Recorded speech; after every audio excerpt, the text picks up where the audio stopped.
when we started out, it felt like I was wearing 100 hats in the company and just doing a little bit of everything, including climbing up on the roof to turn wrenches, as they say.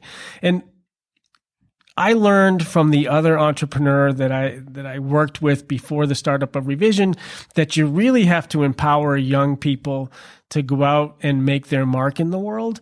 And so as we had people like Fred Greenhalgh, who's my digital marketing manager, as they came to ReVision looking for an opportunity, I had a good background of watching myself be empowered to succeed and watching other young people be empowered to succeed, that I wanted to just give him as much leeway as possible to let him go out and make a mark in the world. And sometimes when you do that with the right people, they set the world on fire in a positive way. Sure. And Fred is one example, and we have hundreds of other examples at ReVision at this point, because our hiring philosophy is bring in exceptional people and empower them to be the most successful people in your industry. Yeah. And they have to make that happen. You can't do all of it for them. And so you have to give them a lot of leash. And for the right people, that can produce phenomenal results.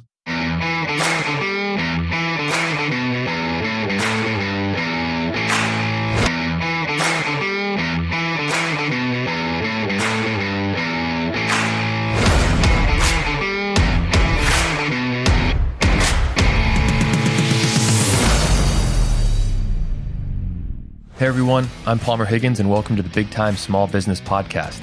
I interview owners, operators, and founders of the small businesses you see every day but don't hear enough about. We talk about the obstacles they have faced, the successes they have earned, and where their business is going to inspire and inform you in your own career. On this episode, I speak with Phil Coupe, co-founder of ReVision Energy, a full-service renewable energy contracting company in Maine that was ranked number 1 in New England and number 14 nationally for rooftop solar in 2016. Originally started in 2003 by two guys in a garage, Phil and his partners have grown ReVision to a 250-employee company spanning 5 locations in 3 states. In 2017, ReVision sold itself to its employees via an employee stock ownership plan.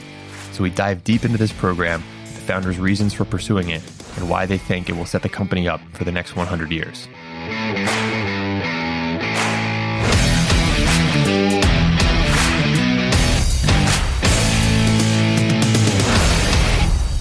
Phil Coupe, co-founder of ReVision Energy. Thanks a lot for being on the Big Time Small Business Podcast. Yeah, it's my pleasure. Thanks for having me. Awesome. You brought a lot of goodies here, so I can't wait to dive into them, and we'll get into why. First things first, I'd love to kick off just to give everyone a sense. In a brief intro, can you describe who ReVision Energy is? ReVision Energy is a Maine-based company that provides all the cost-effective tools to help people and businesses abandon fossil fuels. So we specialize in solar energy and then all the complementary technologies like battery storage, heat pumps, LED lighting, and electric vehicle charging stations, like the one that I'm enjoying outside your offices, Palmer. You are. You Yeah. plugged in? Yes, for sure. Excellent. Enjoy. So you guys started in 2003, right? That's correct. And it was a little bit of a merger of a number of different co-founders. So I want you to take us back there. Sort of what was the genesis of ReVision Energy? What was the opportunity that you saw, or what was sort of the mandate? You talk about abandoning fossil fuels. I know you guys are very mission driven and values driven. So can you talk about the genesis of that back in 2003? Yeah, you could say that ReVision Energy was kind of the byproduct of what started out as the Green Store in Belfast. One of the original founders was a guy named Bill Behrens, who continues to be one of my business partners today and an original co-founder of ReVision. And he started out the Green Store in Belfast to try to get into the green energy space or the sustainability space. And when they were running the Green Store, they recognized a growing demand for people to have solar on their homes. And so they split off a company called Energy Works back in 2000. Mm-hmm. And then some more partners kind of straggled in, myself and Fortunat Mueller. And in 2003, ReVision Energy kind of came into being. Sure. So you can take us back to the early days. Back then, I think solar was definitely not as mainstream as it is now. I think you could probably make the case that maybe you guys would make the case that it's still not as mainstream as you'd like it. So can you talk about sort of the industry and the market back then as compared to today? Yeah, back in the early 2000s, solar was still very much kind of a backwoods, more of a hippie type operation. And we had a very conscious and intentional perspective that it was time to bring it mainstream. You know, the impact of billions of people around the globe burning fossil fuels in a closed atmosphere was becoming more and more identified as an unsustainable long-term program. And we figured, hey, what better time to make a run at a mainstream solar business that could really help people make a long-term transition to clean energy. Sure. So that's definitely the environmental push of creating ReVision. Was there a financial pull as well? Yeah, at the time, I had a 2-year-old daughter, and my wife was pregnant with twin boys. And I was really scratching my head about how one day I'd be able to educate them and maybe help make the world a better place for them to proceed into. Sure. I don't know what it is about entrepreneurs, but I feel like they almost always decide to take the most risk in their career at the same time when they're having the most change at home. It's uncanny how many times people on this podcast said, yeah, when I was really starting my business, I was having kids, or I was buying my first home, or my wife was changing jobs too. It's like incredible the amount of turmoil that time generally coincides with. Young children are a very powerful motivator. Fair. And I'll have to say that I never could have done this had I not seen another entrepreneur do it myself. When I was younger, learning my way in the business world, I hooked up with a guy who also had 3 young kids and was launching what turned out to be a very successful business. And I watched him pull that off. And that's what made me realize it would be possible to do it myself. Without that real world example, I'm not sure I would have had the motivation or the guts to do it. Interesting. Yeah, it definitely helps to see someone go before you or come before you. Now you open up the door. What else did you learn in that experience as a younger person, seeing someone start a business? How did that shape you when in 2003 you decided to make a plunge? Yeah, so I came out of college with a journalism degree. Okay. And I was really liking my life as a weekly newspaper reporter, but I was starving to death. And I wrote a story about this guy who came out of Harvard with an MBA, and he also had a Duke engineering degree. And his dream was to have a successful startup. So he started this company called Drink More Water down in Washington, D.C. And I kind of wrote a newspaper story about that startup and asked him if he needed help, and jumped in on the ground level as a, first rung of the ladder, so to speak. And we grew the business from 0 revenues to about 6 million in 5 years' time. It made the Inc. 500 list of fastest growing companies in America. And I learned a tremendous amount about, financial controls in a business, sales, marketing, quality control, engineering. And that kind of front row seat to a business startup gave me tremendous business skills to think about doing something on my own someday. Sure. So I think that probably is the best business degree you could have gotten before starting your own. So what were some of the things that you had top of mind, or that you were acutely aware of in the dawn of ReVision Energy, of saying, hey, I've seen this before. We need to make sure we're doing X, Y, Z. Socially responsible business practices actually became one of my kind of core disciplines at that initial startup at Drink More Water. And what I learned is that businesses doing the right thing in the world tend to outperform more traditional kind of pure profit focused businesses. At least that's what I've seen in my experience. And so I launched corporate social responsibility from day one within ReVision Energy, because I had seen it be really effective in the past. And I'd say that would be the single most important driver for some of the success at ReVision from the sales and marketing standpoint. Awesome. So then let's talk about that. What does that mean for you and for ReVision Energy when you talk about corporate responsibility, social responsibility? It means really caring about the community that you live and work in. It means trying to do the right thing for the environment. it means treating your workers the best you possibly can so that they have a chance to succeed in the world and so that they ultimately want to stick around the business and keep the institutional knowledge intact for the long haul. Sure. And if we flash forward, you guys have become a B Corp. I think that was in 2015? Correct. 2015. So in a lot of ways, the genesis of that was there in founding, and you sort of formalized it, memorialized it by being certified B Corp come 2015. And then on the employee side, again, to fast forward, you guys became 100% employee owned via an ESOP in what year? That was October 2017. I want to go back before we talk about ESOPs and sort of current status of ReVision. I want to go back to the beginning, not necessarily 03, but the beginning time frame, and sort of sketch out for us what the industry was looking like. I think a lot of people who are listening to this, who maybe aren't as familiar with solar, sort of say, solar, isn't that Elon Musk's territory? And isn't it basically propped up by government incentives? So can you talk about the market and how it's matured and developed over the past 15 years?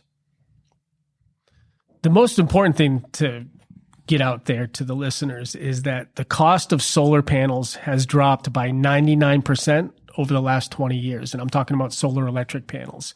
And that's just created this tectonic shift in the industry. When ReVision started out, we were almost exclusively a solar hot water company. And that was because you could displace oil to make it cost effective to invest in solar hot water, but also because the cost of solar electricity was just exorbitant and cost prohibitive. And so people didn't want to buy it. Sure. And that And when you say, just to take a brief interlude, when you say cost effective on the solar hot water side, what are you looking for in terms of either a payback period or an ROI to go to someone and say, this is cost effective? Yeah, back in the early days of the business, a solar hot water system might have a payback of, say, 5 to 6 years on 25-year equipment. Sure. Okay.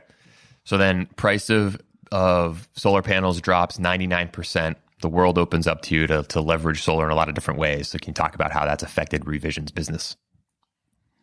So we have transitioned now to, like, say, 90% solar electric systems, and then the rest is comprised of applying the complementary technologies of heat pumps, battery storage, electric vehicle charging stations, and LED lighting. And so today we have all of these cost-effective solutions where a consumer can, say, take out a bank loan to finance all of those products for their home or their business, and the savings from fossil fuels that no longer need to be purchased will effectively pay for the monthly note on the loan. So you've got a cash flow neutral investment that is, not exactly saving you money from day one, but not costing you anything. But after you pay back the investment or pay back the loan, you've got free energy for the next 20 or 30 years. Sure. So that has, radically changed the trajectory of the company. We've grown from 2 guys in a garage in 2003 to today we're 250 people in 5 locations in 3 states. Right. So that's what I want to talk about, that kind of growth. And growth has been a topic on this podcast a couple of times, talking about how to manage growth. And on the downside, if you're not growing or you're shrinking, that's a problem. I think that's pretty obvious. But on the flip side, if you grow too fast, that can also be a problem. And regardless of what industry you're in, regardless of the social or environmental impact you're looking to have, ReVision Energy is a business that employs people, that provides a product and a service to its customers. So how have you managed the growth of ReVision Energy over the past 15 years, given a very changing environment in which to operate, both positive from the cost of solar panels and potentially negative from the regulatory turbulence, let's call it? We've worked really hard to try and be what we call responsible managers of the business. We're not looking for huge growth for growth's sake. We're looking to advance the mission of the company. And that mission is to transition Northern New England from a fossil fuel-based economy to a sustainable, renewable energy-based economy. And we have added people and infrastructure strictly in response to the demand that we're experiencing, and not with some fantasy about some anticipated demand that might come over the horizon.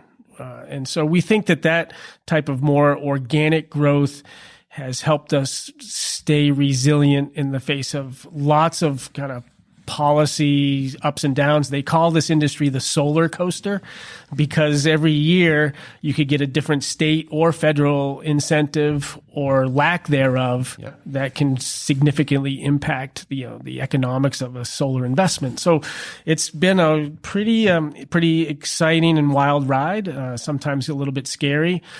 Living under the LePage administration for the past 8 years in Maine has made us extremely disciplined about how we operate the business because Maine has had the worst solar policy in New England for 8 years. And so you learn how to be very careful with the resources that you have and be careful not to overspend, not to overinvest, and try to have a Goldilocks approach to growth. Sure. So can you talk about that specifically? Let's use Maine as a case study. So for those that don't know how bad it is in regard to the solar policy with respect to the rest of New England and what that means tactically from a diligence standpoint for you at ReVision Energy, can you talk a little bit more about that?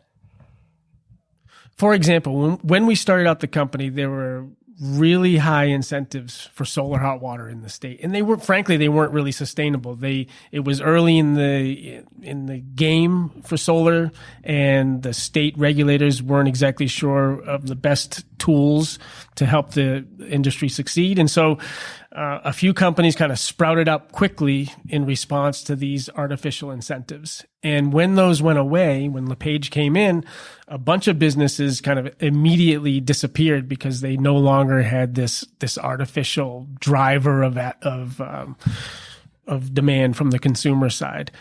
We never kind of over-relied on those incentives as the foundation of our business. We were looking to attract customers who had the means to invest in solar and who could genuinely take advantage of the technology. And we delivered cost-effective systems to them that, were enhanced by the incentives, but weren't purely driven by the incentives. We also diversified geographically to protect ourselves from something like, LePage's attack on solar. We figured moving into New Hampshire and Massachusetts would give us a place to run if the conditions became untenable in Maine for a solar business. I think, Palmer, I would also just want to try to weave into this if it doesn't hit the cutting floor.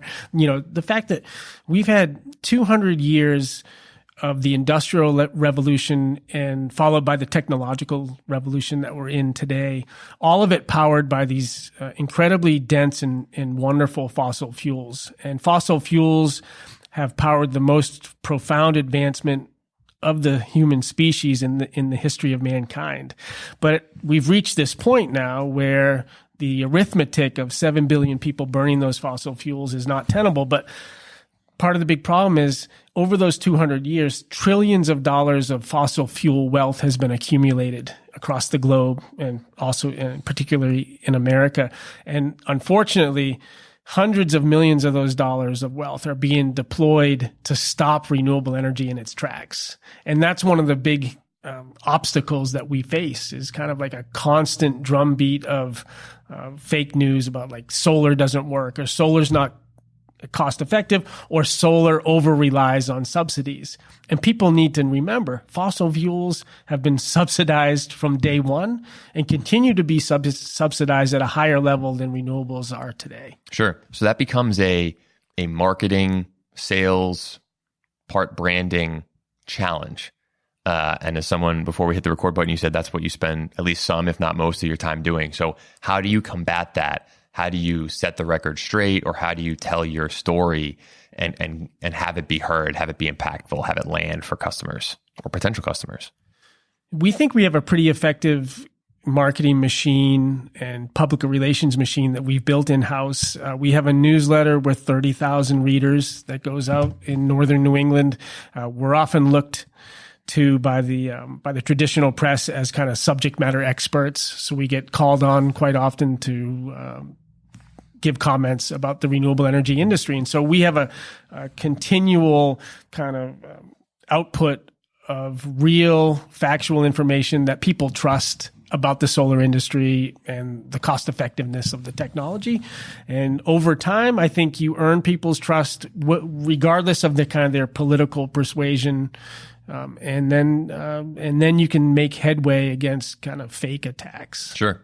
So how do you develop that platform? Because what I'm hearing when you say that is we've developed a platform where we can effectively reach a lot of people to sort of spread our story, and we've branded ourselves correctly as a subject matter expert, which lends you credibility, right? But you can't just snap your fingers and say, guess what? ReVision is a subject matter expert in solar. Everyone should pay attention to us, and distribution should be far and wide. So how have you built that over time? We've earned that credibility through the course of more than 8,000 solar installations to date that, they all work.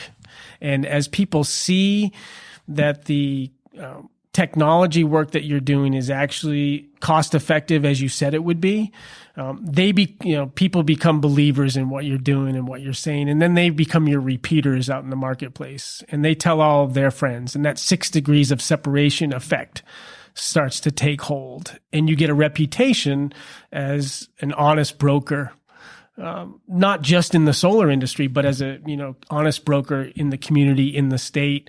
You intentionally build relationships with thought leaders and influencers throughout your territory, and you feed them the honest truth in every case, whether it's to your advantage or not. You always say the truthful thing.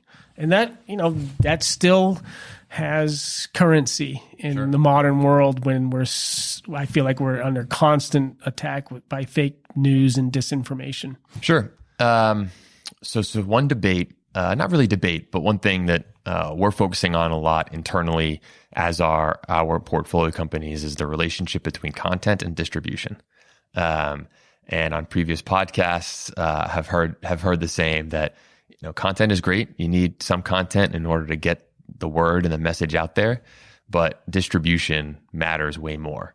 Wondering what your take is on that, if you agree. And if so, how have you guys focused on that distribution piece? Because again, 30,000 people on your distribution list, that's a lot of people. Yeah, we're very proud of that accomplishment. And I just have to give a nod to my digital marketing manager, this guy named Fred Greenhalgh, who joined us, early in the days of ReVision Energy startup.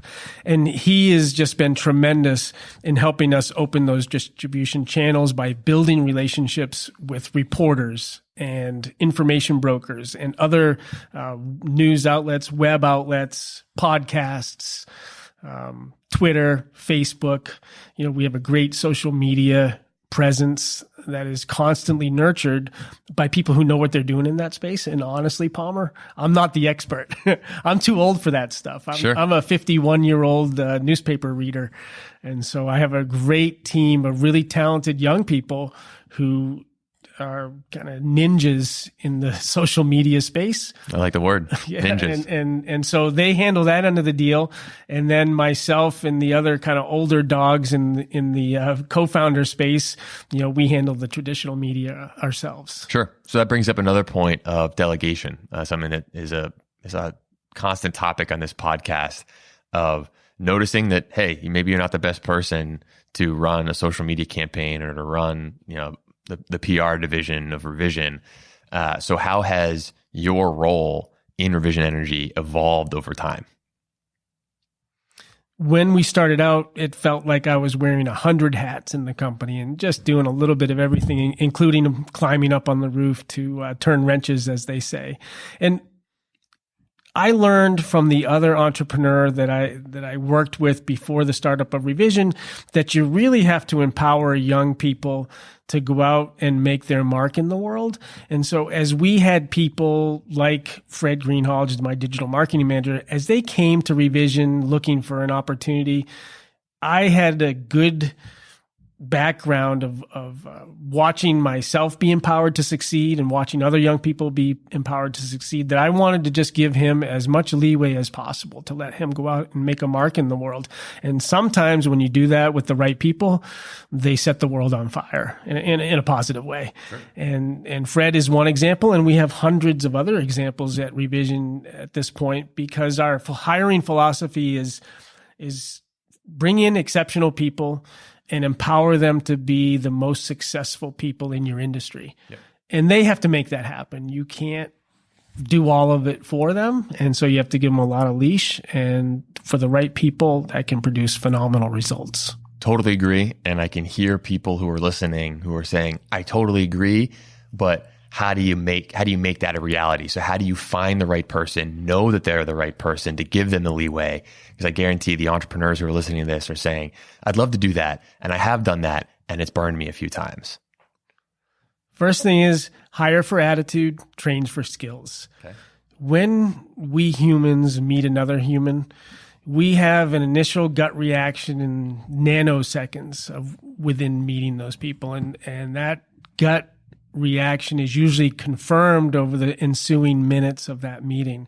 And so it shouldn't take us a real long time to get a good or negative vibe about a specific individual who we're talking to, whether making a new acquaintance or doing an interview with somebody. And so I think it's a skill that's honed over time and with practice, and you ideally get good at it. And we all make mistakes. There have been a couple disaster hires along the way that just didn't go anywhere for us. Fair. So another adage out there when it comes to hiring is hire slow, fire fast. Do you agree or not agree? If you can do it successfully, I would agree. And it's hard to do. I think the fire quickly is really difficult, especially for, if you're a B Corp and you're trying to be socially responsible and take awesome care of all your employees. You go into that hiring bargain thinking that you're connecting with someone for a really long time and that they are going to do right by you and you're going to do right by them. And we have this tendency to want to give people maybe too many chances. And that's been a failure on our part a few times historically. Thankfully, not so often that it's really caused any long-term damage, but we've waited too long in the past and we suffered from it. And we have learned, and we've become a little bit quicker to let somebody go if it doesn't look like a good mutually beneficial fit. Sure. So I'm one of those that easy to say, hard to do, and sort of rolls into another adage about the process of hiring is the first time you think about firing someone is when you probably should be firing them, which points to sort of that kick the can down the road. You're smirking and pressing your lips together and nodding. So I'm assuming that you're thinking about some personal examples that maybe that's true. Oh, for sure. Yeah. Okay. But luckily I can count them on one hand. Sure. Which we're actually going to get to with a slight detour, because I want to spend some time talking about the ESOP, employee stock ownership plan. It's something very unique. I think it's definitely catching on in Maine. I had a conversation just yesterday about someone who focuses on ESOP consulting. So I want to get to that. But first, I want to talk about competition. So you talk about you're in an industry that to some extent sort of rides the solar coaster of regulation, both state and federal, with this gigantic tailwind from people, for the right people, where the environmental, social impact of what you guys do is very powerful. And to your point from earlier in the podcast, that the fact that you're doing good, doing right by the environment, by people, being a certified B Corp with a triple bottom line, that in itself is a very powerful marketing strategy. But obviously, other people can pick up on that too. And there's tons of solar companies. So how do you think about competition, and how has maybe that perception changed as you guys have supplanted yourself as a large premium? I mean, you're the number one residential rooftop solar contractor in New England. So how was your perception or your feelings of competition evolved over time? We've tried to take a positive look at the idea of competition, in that this clean energy transition is probably like a 50 to 100 year endeavor, and it's going to take an awful lot of people to pull it off over the long term. We got 200 years of fossil fuel infrastructure to kind of replace, if you will. And so we like to think that there's room for a lot of players in the renewable energy space. By the same token, you have to defend your market share wherever you're trying to operate a successful business over the long term. And so we compete on a number of levels. Being cost effective is really important in this space. And so to compete with the nationals like Solar City, we've actually formed a nationwide co-op called the Amicus Solar Co-op. It's about 50 companies across the U.S. of a similar size and philosophical approach as ReVision Energy. And what we do is we pool our purchasing efforts together to have the same horsepower as a national juggernaut like Solar City so that we can go manufacturer direct and get high quality components at really low prices and be able to pass those savings on to consumers. And so that's how you compete with some of the local or regional players. Mm-hmm. Let's talk about that for a little bit. So 50 companies, getting everyone to buy in, understand, and agree, sort of corralling those 50 companies. I have to imagine that can be difficult. So who did you take the lead on that? Yeah, well, we were one of the founding members, but we did not actually take the lead.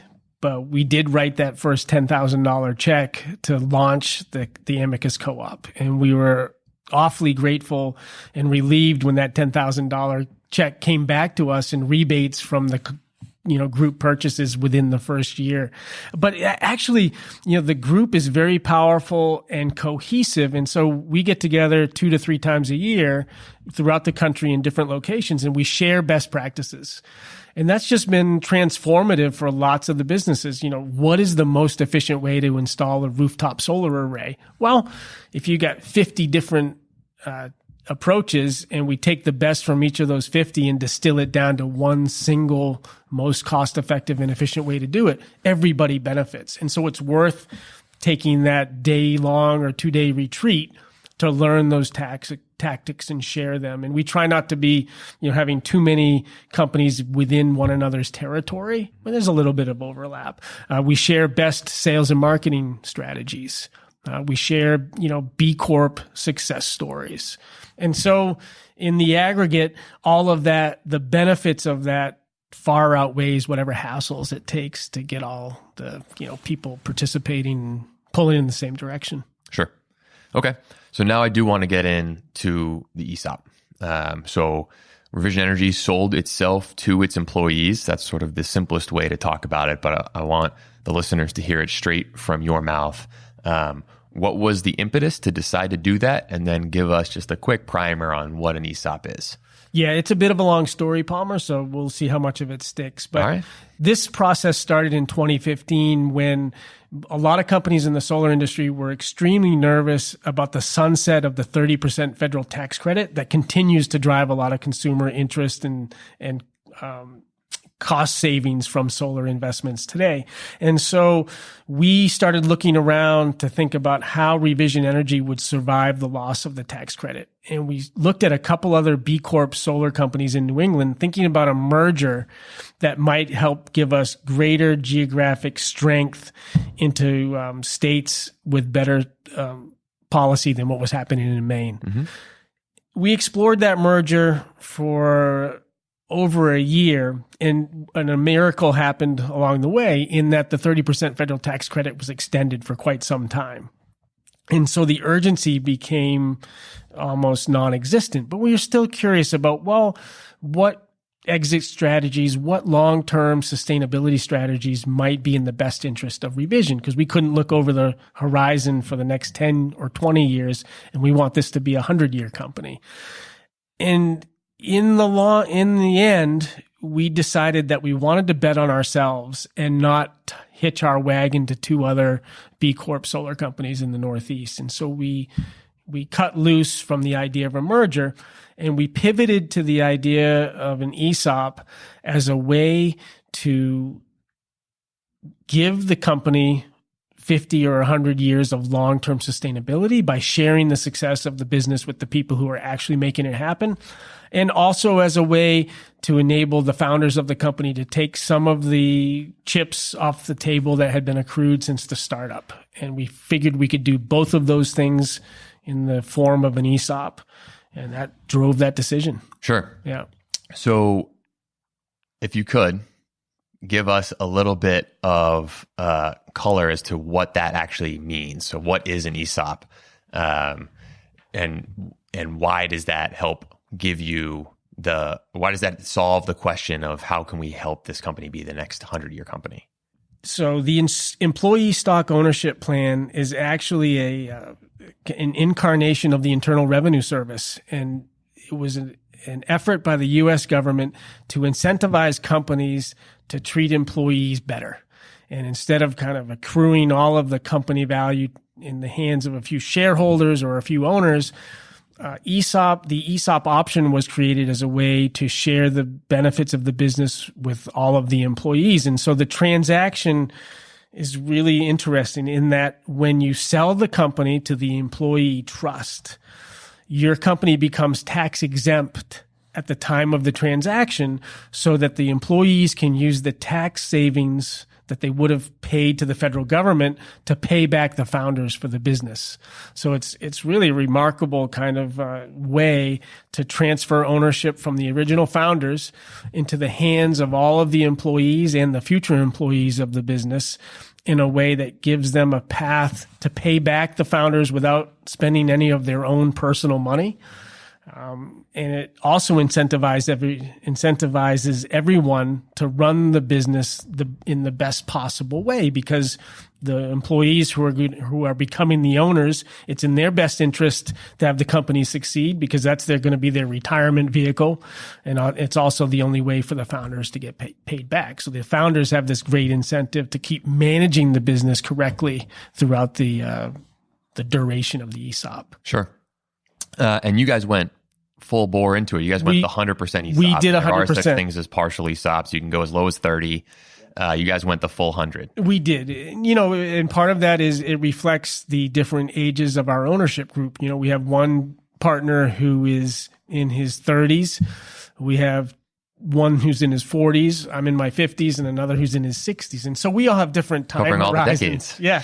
We have different time horizons in terms of our future work life. And the older of us were anxious to do the complete transaction because we wanted to make it happen in a timely fashion that we could take advantage of the proceeds. And, it's going to be a 10-year process if it goes as we hope it will. Yep. So that's one of the things I wanted to touch on.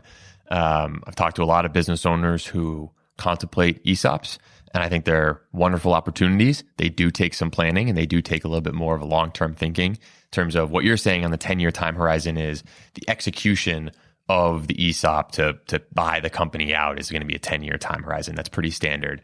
But the allocation of shares to employees, I believe yours is a 40-year allocation. That's correct. So that just goes to highlight the duration of time that we're talking about and the stability that an ESOP can bring to a company. Still early days, but the data would suggest that ESOP companies have really high employee engagement, really good employee outcomes, generally have better operational metrics as well. So sort of two-part question here. One, what have you done as a company to educate your workforce on the ESOP model? Because it's not something that people have interacted with on a day-to-day basis. And if you really dive into it, it is quite complex. Obviously, the IRS doesn't make anything simple. So how have you gone through that education process? And what, in the albeit short period of time, what noticeable outcomes have you seen as a result of it? We started the education process by bringing Sean Moody into our annual meeting last February. So, 5 months after the initial transaction, Sean, who founded Moody's Collision and is a partial ESOP, he came in and gave the keynote speech to all of our employees shortly after the transaction happened.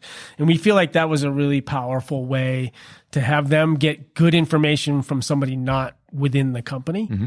And what was his message? His message was that the ESOP has been fantastic for Moody's and that the employees really appreciate it and feel motivated by it. Mm-hmm. And they feel like it's a good deal for them. We plan to maybe start an inside newsletter like they have at Moody's Collision. Okay. And we're constantly thinking about how to formalize the information transfer to the employees. And what was the second part of the question? Well, I guess before we move off that, so when you're focusing on internal communication, are there specific aspects of it that you're trying to communicate? There's so much you can talk about, and what you're really trying to do is education on two parts. One, here's just the nuts and bolts of what this means for you and your family and your livelihood and your retirement. And two, here's the goal of it is to try and sort of empower you to act like an owner, think like an owner, and really feel like an owner. And they're related, obviously, but there's sort of two parts. So what's the education focus on? For the most part, it's think like an owner, act like an owner. And so that message goes out every week. We have a weekly ops report that goes out to every single one of our employees. And each week, an employee is nominated for how they're embodying the spirit of continuous improvement and thinking and acting like an owner. And we constantly reinforce that message. If you, as an individual, are doing your absolute best every day and striving to make ReVision Energy the best company that it can be, then we all benefit, yourself as well as all of your colleagues. And that seems to resonate with people. They take that to heart. And we kind of more periodically message around, okay, here are the nuts and bolts. Here's your account within the trust administrator. You can go in, here's what it's telling you, here's how to read your statement, things like that. And Sure. And again, we're still in the infancy, so those best practices have yet to come into full focus. Sure. Yeah. So the second part was with the caveat being that you're still in the infancy, but what kind of noticeable outcomes have you seen from the employee base? 250 people, that's quite, small in the grand scheme of things, but quite large when you're talking about a Maine-based business. So what have you seen in the 1+, 2+ years? Yeah, well, we've heard mostly positive feedback, that they're excited about it, that they appreciate it. The employees feel like ReVision Energy has good intentions and that they want to take the best care of their people as possible. Except for now, we're our people, and it's less of the us and them conversation, and. By the same token, there's a little doubt and confusion. How much is this really going to benefit me over the long haul? And that has yet to be determined because the account balances that the individuals have today are puny. Mm-hmm. You start with almost nothing and you build value over time as the company accrues value and as the founders get paid off. And so right now, people are taking a leap of faith. Sure. It's a little wait and see approach. Yes. And that's why we point to bigger, more successful companies like Chinbro to say, look, here's a 60, 70-year institution in Maine that's been an ESOP for 30 years and they're going gangbusters. Sure. And that helps give people confidence.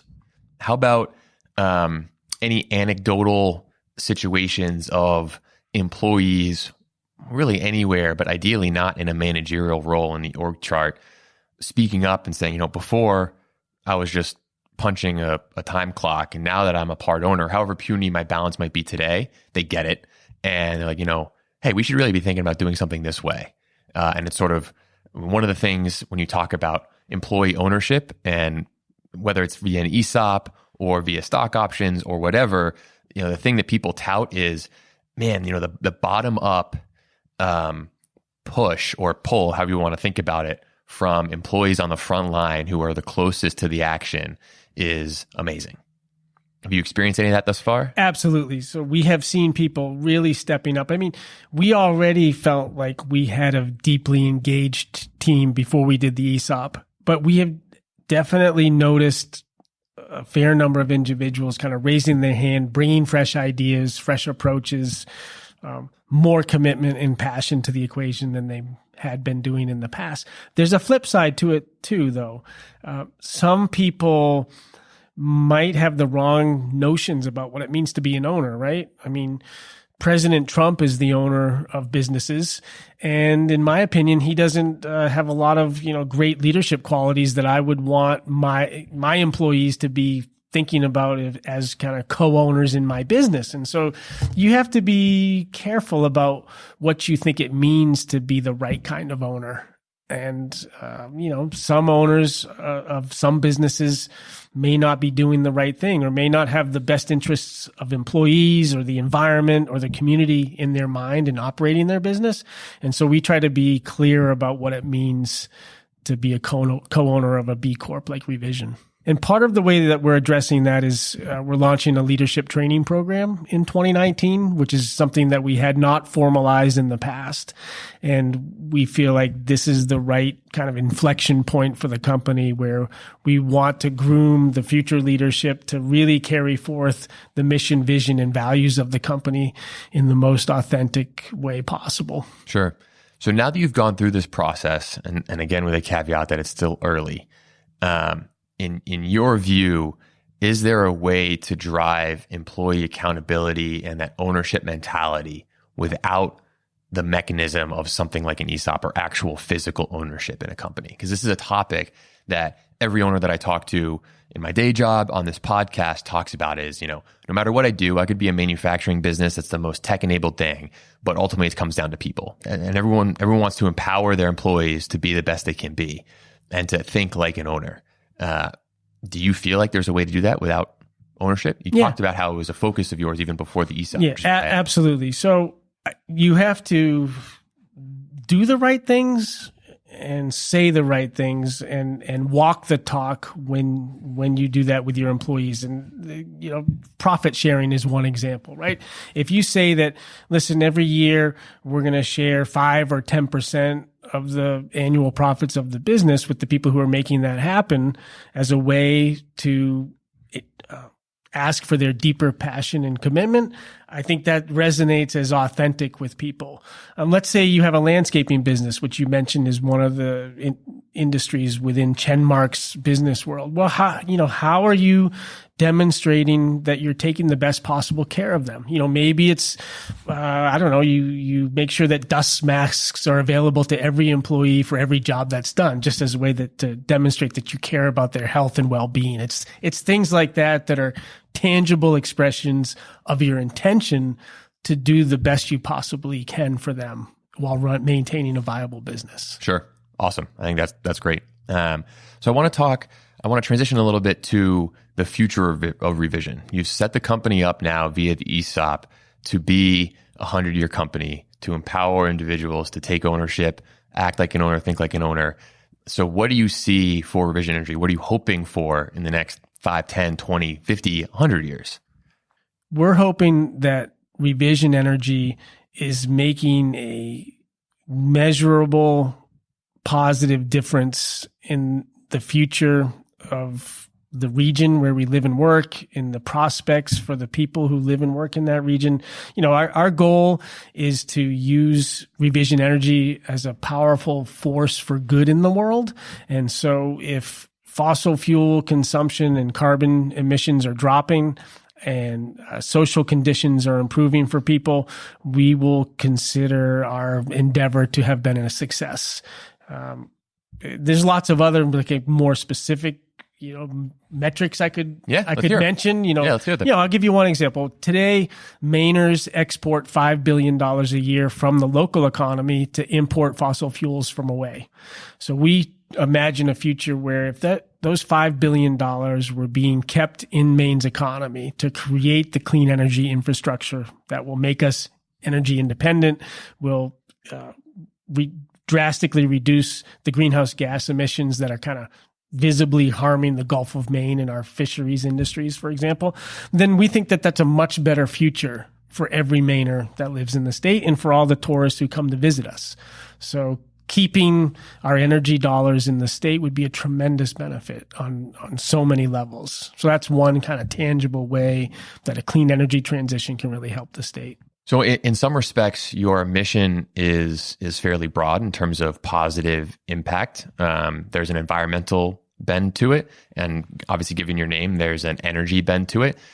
Do you see that as essential? So ReVision Energy will always be focused on clean energy, or is it possible that ReVision Energy, as long as it's a B Corp and it's doing impactful, good work, maybe just for people, that you'll be satisfying your mission?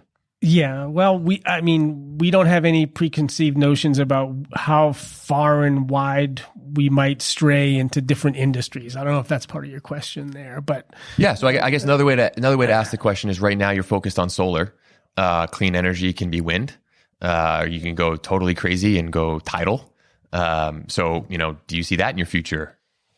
If we saw it as a sustainable path to advance our clean energy transition mission, then we would absolutely look at things like, say, offshore wind. But by the same token, we think that there's a very powerful argument for sticking to your knitting and focus on what you're really awesome at, and don't get too over diversified so you kind of dilute the core strength of the business. Yeah, you didn't let me lead you into a trap, because that's what I was going to say is, then how, if you were to say yes, then I would have said, well, how do you weigh, focus and being excellent in one core thing versus getting too distracted and trying to take on too much of the market? Yeah, well, we tried it. We started out doing some small wind turbines in the early days, and we ran from that wind turbine business as fast as we could with our hair on fire, because it just wasn't a good fit. It's one thing to be good at putting solar panels on rooftops. It's an entirely different discipline to be installing wind turbines. Sure. So then the question becomes, how do you know what is a tangential market or sector to enter into? Because while rooftop solar is your bread and butter, as you mentioned at the beginning of this podcast, you have all kinds of ancillary stuff like LED lighting. I know battery technology is sort of paired with renewable energy in a lot of cases, and you guys are entering it as well. So then how do you make that determination of, is this going to be a repeat of wind, or is this going to be something that really beefs up our solar offerings? We've experimented by dipping our toe in the water. We'll try the technology on our own homes to begin with, and not make a huge entry or huge rush into any different kind of adjacent market or technology. And if we get initial positive feedback from small pilot projects, then we say, oh, this looks like it has potential, and we'll dedicate more resources to it. And if it sticks and becomes successful in the course of a year or two, then we add it formally to the business. Okay. So you just opened the door to a question that I wanted to ask. Of your testing projects right now, or the smaller divisions that sort of are more nascent than your bread and butter rooftop solar, if you were to plow a huge amount of money, pick whatever, $1 million, $5 million, $10 million, doesn't matter. But if you were to have to allocate a whole chunk of money into one of those projects or side tests, which one would it be and why? Right now, battery storage and electric vehicle charging opportunities are surging. So in Maine, we're about to have $20 or more million come into electric vehicle charging infrastructure from the Volkswagen settlement money. So that, there's a big pot of dough to pursue, which could cause one to say, whoa, let's really, pour the accelerant onto the EV charging business or into that division. And we're doing that by, hiring people and positioning ourselves to be hopefully one of the big installers of that infrastructure over the next 5, 10, 15 years.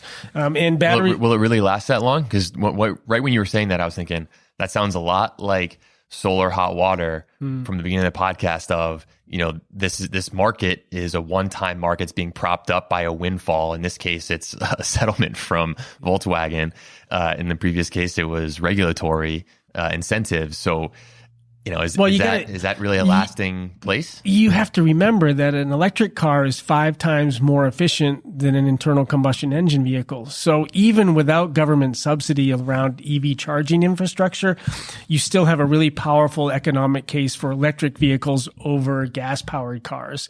And so as those incentives fade away, that marketplace will still continue to grow simply because the economics are far better for EVs than for gas-powered cars. So we see a long-term play there.